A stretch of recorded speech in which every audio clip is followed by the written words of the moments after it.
ఓం సాయిరామ్. సాయి భక్తులందరికీ నమస్కారం అండి. అందరూ ఎలా ఉన్నారు ఫ్రెండ్స్?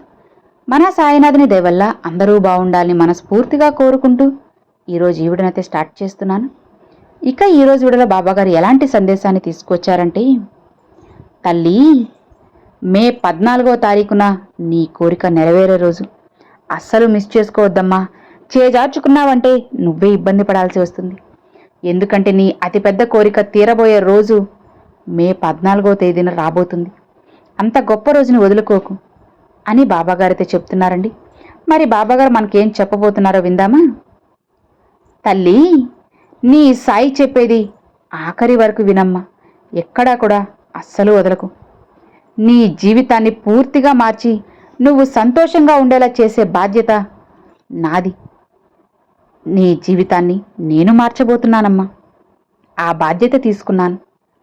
నీ జీవితంలో ఒక అద్భుతమైన కొత్త రోజుగా రేపటి రోజున నీకు గుర్తుండిపోతుంది తల్లి. లోకం ఇప్పుడు నిన్ను చూసి నవ్వచ్చు. నీ ఆత్మీయులు నిన్ను అర్థం చేసుకోలేక నిందించుండొచ్చు. కానీ నీ తల్లిగా తండ్రిగా నీ ప్రతి బాధను నేను నా గుండెల్లో మోసుకుంటూ వచ్చాను. నువ్వు పడే వేదనలో సగం నేను పంచుకుంటున్నాను. కాబట్టి నువ్వు ఇంకా ఇంత ధైర్యంగా నిలబడున్నావు. నీ ఇంటిలోని ప్రతి అణువులో నేనున్నాను.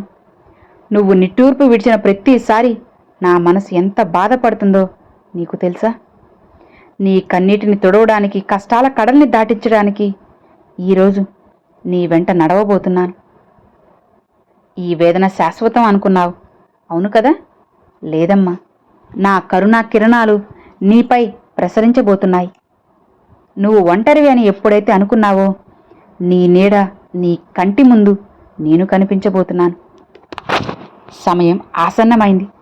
నువ్వు పడిన ప్రతి కష్టానికి ఒక గంభీరమైన మార్గం తెచ్చేశాను.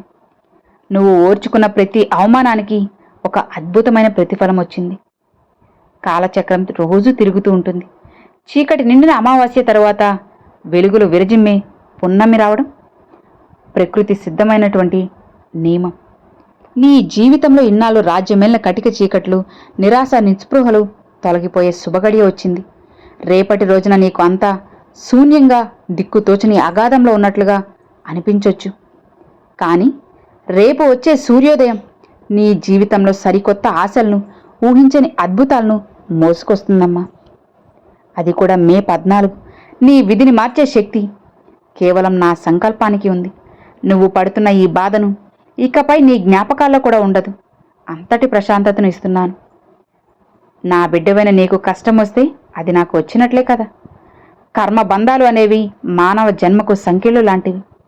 కానీ నా శరణు కోరిన క్షణమే ఆ సంఖ్యలు తెగిపోవడం మొదలవుతాయి. నువ్వు గత జన్మలో చేసిన పాప పుణ్యాలు, లెక్కలు, అనుభవించాల్సిన ప్రారబ్ధ కర్మల తీవ్రత నాకు తెలుసు. ఆ కర్మల వాసనలే నిన్ను నీడలా వెంటాడుతూ ఈ వేదన్ను నిన్ను కలిగిస్తున్నాయి. కానీ ఒక్కసారి గుర్తుపెట్టుకో, నా దగ్గరకు వస్తే, నా పాదాలను ఆశ్రయిస్తే తరువాత నీ కర్మలన్నీ బూడిద చేస్తాను. నీ కష్టాల తీవ్రతను నేను నా కరుణా వీక్షణంతో పూర్తిగా తగ్గిస్తాను. నువ్వు అనుభవిస్తున్న కొద్దిపాటి బాధ కేవలం నీలో ఉన్న అహంకారాన్ని కడిగివేసి నిన్ను పరిపూర్ణమైన గొప్ప వ్యక్తిగా మార్చడానికేనమ్మా. త్వరలోనే నువ్వు నూతన ఉత్తేజంతో, పవిత్రమైన మనసుతో మహావృక్షంలో వికసిస్తావు. నీ కర్మఫలం కరిగిపోయింది. ఇక నీకు శుభకాలం మొదలైంది. ఇకపై నీ దారి పూలబాటిగా మార్చబోతున్నాను. లోకం నిన్ను వేలెత్తి చూపించిందని బాధపడుతున్నావా? నీ స్థాయిని తక్కువ చేసి మాట్లాడాలని నువ్వు ఎందుకు అంతలా కృంగిపోతున్నావు? ఈ ప్రపంచం కేవలం వెలుగు ఉన్నప్పుడే నీతో ఉంటుంది. నీ దగ్గర సంపద ఉన్నప్పుడే నిన్ను గౌరవిస్తుంది. చీకటి పడగానే నీ నీడ కూడా నిన్ను విడిచి వెళ్ళిపోతుంది. మరి అలాంటిది ఈ మనుషులెంత చెప్పు? నీకు ఎప్పుడూ కూడా తోడుగా, నీకు అపజయాల్లో ఉన్నప్పుడు, నువ్వు రోగగ్రస్తుడివై ఉన్నప్పుడు అందరూ నిన్ను విడిచిపెట్టుండొచ్చు. కానీ నేను నిన్ను వదలను, గుండెలకు హత్తుకుంటాను.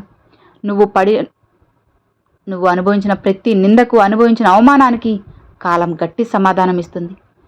నిన్ను ఎవరైతే తక్కువ చేసి చూశారో వారే రేపు నీ ఎదుగుదలను చూసి కళ్ళు తేలేస్తారు. నీ ఆత్మగౌరవాన్ని, నీ వ్యక్తిత్వాన్ని కాపాడే బాధ్యత నాది. నువ్వు కేవలం నా నామస్మరణ చేసుకుంటూ ప్రశాంతంగా ఉండు. నీ శత్రువుల నుండి, నీపై జరిగే కుతంత్రాల నుండి నిన్ను రక్షించే బాధ్యత నాది.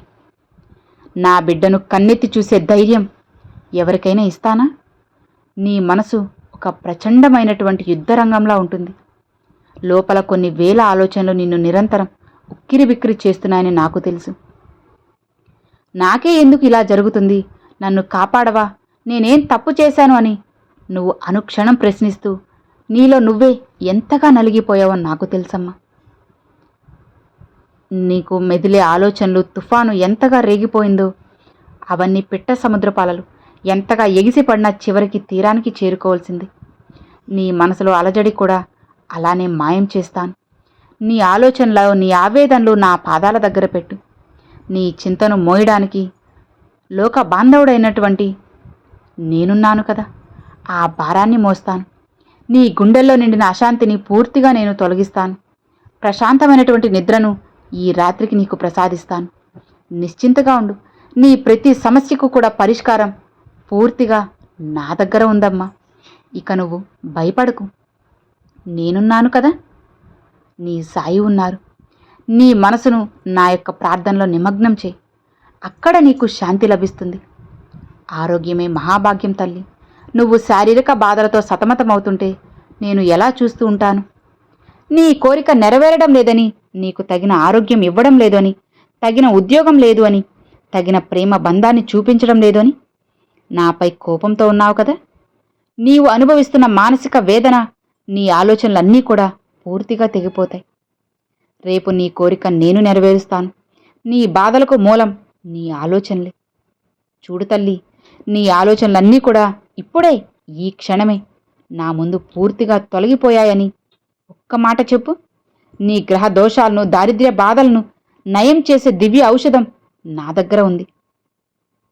నీ దేహంలో ప్రతి అణువులోనూ, ప్రతి రక్తనాళంలోనూ నా శక్తే ప్రవహిస్తుంది. నీవు పడుతున్న అనారోగ్యపు బాధల నుండి నిన్ను విముక్తురాలిని చేస్తాను. ఆ సమయం వచ్చేసింది. ఇక నువ్వు తిరిగి సంపూర్ణ ఆరోగ్యంతో, నూతన కాంతితో నీ కర్తవ్యాలు నిర్వహిస్తావు. నా నామమే నీకు రక్షణ కవచం. నా విభూది, నా యొక్క కుంకుమ నీకు ప్రాణదానం. నువ్వు మళ్ళీ చిరునవ్వుతో తిరుగుతావు. ఇది నా భయం. నాపై భారం వేసిన బిడ్డలను నేను ఎప్పుడూ విడిచిపెట్టాను. అన్ని రకాలుగా చెబుతున్నాను కదా. నేను నీకు ఇస్తున్న సత్య ప్రమాణం. నువ్వు అగాధమైనటువంటి లోయలో పడుతున్నప్పుడు, నీకు తోడు ఎవ్వరూ లేనప్పుడు, చీకట్లో చిక్కుకున్నట్లుగా నీకు అనిపించినప్పుడు, నా అదృశ్య హస్తాలు నిన్ను పట్టుకోవడానికి సిద్ధంగా ఉంటాయి. నువ్వు నన్ను నమ్ముకున్నావు కాబట్టి ఆ నమ్మకమే నీకు ఆయుధం. అసాధ్యమైన దాన్ని సుసాధ్యం చేసే శక్తి నాకే ఉంది. నీ జీవితంలో మూసుకుపోయిన తలుపులన్నీ త్వరలో ఒక్కొక్కటిగా తెరుచుకునేలా చేస్తాను. నీకు కావలసినటువంటి సరైన మార్గాన్ని నేను స్వయంగా వేలు పెట్టి నడిపించి మరీ చూపిస్తాను. నువ్వు చేయాల్సిందల్లా నాపై అపారమైన విశ్వాసాన్ని ఉంచు. నా మాట మీద నీకు నమ్మకం ఉంది కదా. ఉంటే నీ జీవితం పూలబాటుగా మారుస్తాను. ఇది ముమ్మాటికి సత్యం. నువ్వు పడే వేదనలో నేను నీకు తోడున్నాను. నీ గెలుపులో నేనే నీకంటే ముందున్నాను. అంతేకాదు, నా దగ్గరకు వచ్చిన వారెవ్వరూ కూడా ఖాళీ చేతులతో వెళ్ళడం నాకు ఇష్టం లేదు. నువ్వు కూడా అంతే. నీ హృదయాన్ని నా మందిరంలా మార్చుకో. అక్కడ నన్ను ప్రతిష్ఠించుకో. నువ్వు ఎప్పుడూ కూడా నా మందిరానికి రావాల్సిన అవసరం లేదు. నువ్వెక్కడున్నా నేను నీలోనే ఉండి నీ కష్టాన్ని పరిష్కరిస్తాను. నువ్వు ఇన్నాళ్ళు అనుభవించిన ఆర్థిక ఇబ్బందులే కావచ్చు, అప్పుల బాధలు కావచ్చు, దారిద్ర్యమే కావచ్చు, అన్నీ నా కరుణా వీక్షణాలతో పటాపంచులు చేస్తాను. నీ ఇల్లు సిరి సంపదలతో, మంగళకరమైన సుఖశాంతులతో విరజిల్లేలా చేస్తాను. ఇది నా వాక్కు. నీ పట్ల నాకున్నటువంటి వాత్సల్యం, ఎనలేనటువంటి ప్రేమ, నువ్వు పడుతున్న ప్రతి శ్రమను నేను గమనించాను. కాబట్టే చెబుతున్నాను. అన్నిటికీ స్వస్తి చెప్పే సమయం వచ్చేసింది. ధైర్యంగా ఉండు. నువ్వు కష్టాలు అనుభవించిన రోజులు పూర్తిగా ముగిసిపోయాయి. నువ్వు రాజులా, రాణిలా బ్రతికే రోజులు దగ్గరకొచ్చేశాయి. చూడు, భవిష్యత్తు గురించి భయపడకు. రేపేమవుతుందో అనే ఆందోళన నీ కంటి మీద కునుకు లేకుండా చేస్తుంది. ఒక్కటి మాత్రం గుర్తుపెట్టుకో, నీ రేపటి బాధ్యత నాది. నువ్వు నా బిడ్డవు. నీ క్షేమమే నా ప్రథమ కర్తవ్యం. నీ జీవితంలో రాబోయే మలుపులన్నీ నీ మేలు కోసమే ఉంటాయి. అది నీకు ఇప్పుడు అర్థం కాకపోయినా భవిష్యత్తులో ఖచ్చితంగా ఒప్పుకుంటావు. ఏం జరిగినది నా సంకల్పం అని భావించు. అప్పుడు నీకు భయం అనేది ఉండదు. నువ్వు కోరుకున్న లక్ష్యాన్ని చేరుకోవడానికి కావలసిన శక్తిని, బుద్ధిని, అవకాశాలను నేను నీకు ప్రసాదిస్తాను. నిశ్చింతగా నిద్రపోమ్మా. ఇక నీ వెన్నంటే ఉండి నేను నిన్ను కాపాడుకుంటాను. నా నామాన్ని స్మరిస్తూ కళ్ళు మూసుకో. నీకు విశ్రాంతి అవసరం. అద్భుతమైన శాంతి నీకు అవసరం. డబ్బు, హోదా, అధికారం ఇవి కేవలం భౌతికమైనటువంటి మాయలు. వీటి కోసం నువ్వు పాకులాడి మనశ్శాంతిని ఇప్పటికే పోగొట్టేసుకున్నావు. మనుషులందరూ అంతే. వీటి కోసమే జీవితాంతం పరిగెడతారు. కానీ శాశ్వతమైనది ఆత్మశాంతి, దైవానుగ్రహం. నీ ఆర్థిక ఇబ్బందులు నాకు తెలియనివా చెప్పు? నీ కష్టార్జితం ఏంటో నాకు తెలియదా? ఎప్పటికీ వృధా కాదమ్మా. ఆలోచించకు. నీకు రావాల్సిన సంపద, దక్కాల్సిన గౌరవం అన్నీ చేరేలా చేస్తాను. కాస్త సమయం కావాలి. ఉన్నంతలోనే ఆకలితో ఉన్న జీవులకి అన్నం పెట్టు. దాహంతో ఉన్న జీవులకు నీటినివ్వు. నువ్వు చేసే చిన్న చిన్న సాయాలు నన్ను చేరుకుంటాయి. నీకు మరింత పుణ్యఫలం నేను అందిస్తాను. నీ ఆపద నుండి గట్టెక్కిస్తాను. నీ దానగుణమే నీకు శ్రీరామరక్ష. ఇవే నీ వెంట వస్తాయి. సంపద అనేది నీడలాంటిదమ్మా. అది ఈరోజు ఉంటుంది, రేపు పోతుంది. కానీ నాపై నీకున్న భక్తే శాశ్వతం. నిన్ను పరీక్షించిన ప్రతిసారి నా మనసు బాధపడుతుంది.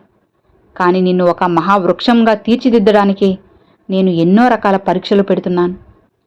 అగ్నిలో కాలినప్పుడే కదా బంగారం స్వచ్ఛమైన ఆభరణంగా మారుతుంది.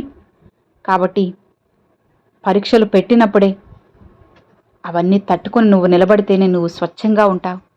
నీ కోరికలు నెరవేరడం లేదని నాపై అలిగావు. నీ సహనం ఎంతో ముచ్చటేసింది. నేను నిన్ను పరీక్షించను. ప్రతిఫలం పొందే రోజు వచ్చేసింది. అద్భుతాలు నీ జీవితంలో జరుగుతాయి. నువ్వు పడిన శ్రమకు తగ్గ ప్రతిఫలాన్ని అందిస్తాను. మే 14న స్వయంగా నేను అందిస్తాను. నీ ముఖంలో చిరునవ్వు చూడడమే నా ప్రథమ కర్తవ్యం. అదే నాకు అసలైన ఆనందం. నువ్వు సంతోషంగా ఉంటేనే నాకు తృప్తి. నీ కష్టాలకు ముగింపు పలికి నీకు సుఖ సంతోషాల సామ్రాజ్యాన్ని తప్పకుండా ప్రసాదిస్తాను. నీ గెలుపుకి సాక్ష్యం నేనే. నువ్వు రాత్రిపూట ఒంటరిగా నాతో మాట్లాడుతున్నావు కదా, మరి ఆ మూగ దేవత ఆవేదనలు, ఆ ఆక్రందనలు అన్నీ నేను వింటున్నాను. ఇక నా జీవితం ఎందుకు ఇలా ఉంది, నేను ఏం పాపం చేశాను బాబా అని నువ్వు నన్ను అడిగే ప్రతి ప్రశ్నకు నా దగ్గర సమాధానం ఉండే ఉంది. నీ కష్టాల వెనుక గొప్ప ఆత్మీయ ప్రయోజనం కూడా ఉందమ్మా. ఆ ఉద్దేశమే నీకు త్వరలో తెలుస్తుంది. నువ్వు పడుతున్న వేదన నీలో ఉన్న బలహీనతలను తొలగించి నిన్ను మరింత దృఢంగా మార్చింది. ఇకపై నువ్వు దేనికి చెలించవు. ఏ కష్టాన్నైనా ఎదిరించే ధైర్యం, ఆత్మస్థైర్యం నీకు వస్తాయి. నీ మనసు ప్రశాంతమైన సరోవరంలా మారిపోతుంది. సదా నా నామమే నీకు తోడుగా ఉంటుంది. నువ్వు ఒంటరివి కానే కాదమ్మా. నీ గుండె చప్పుల్లో నా నామం వినపడుతుంది. గమనించు, దైవ బలం ముందు ఏ శక్తి నిలబడలేదు. నీపై ఎవరైనా కుట్రలు చేసినా, నిన్ను వెన్నుపోటు పొడిచినా భయపడాల్సిన అవసరం లేదు. నిన్ను ఇబ్బంది పెట్టాలని చూసేవారు, నీ ఎదుగుదలను చూసి ఓర్వలేని వాళ్ళు, వారు చేసే ప్రయత్నాలన్నీ నా ముందు గడ్డిపోచుతో సమానం. వారు తవ్విన గోతులో వాళ్లే పడతారు. నేను నిన్ను ఒక వజ్ర కవచంలా కాపాడుకుంటూ వచ్చాను. నువ్వు ధర్మ మార్గంలో ఉన్నంత వరకు నీకు ఏ అపాయం జరగకుండా చూసుకుంటాను. నువ్వు ఎదుర్కొంటున్న ప్రతి సమస్యకు ఒక పరిష్కారం నేను సిద్ధం చేసి ఉంచాను.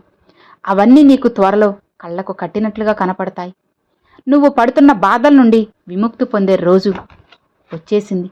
నువ్వు విజేతగా నిలిచే సమయం ఇదే. నా శక్తి నీ వెనుక ఉంది. నువ్వు భయపడాల్సిన అవసరం లేదమ్మా.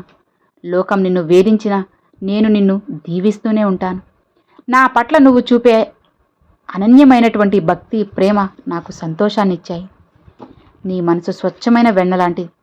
నువ్వు నా నామాన్ని స్మరిస్తూ ఉన్నావు కదా, నా లీలలను మననం చేసుకుంటూ ఉన్నావు, నా సచ్చరితను చదువుతూ ఉన్నావు. నా హృదయానికి నువ్వు దగ్గరయ్యావు తల్లి. నువ్వు పడుతున్న బాధల్ని నేను తొలగించేస్తాను.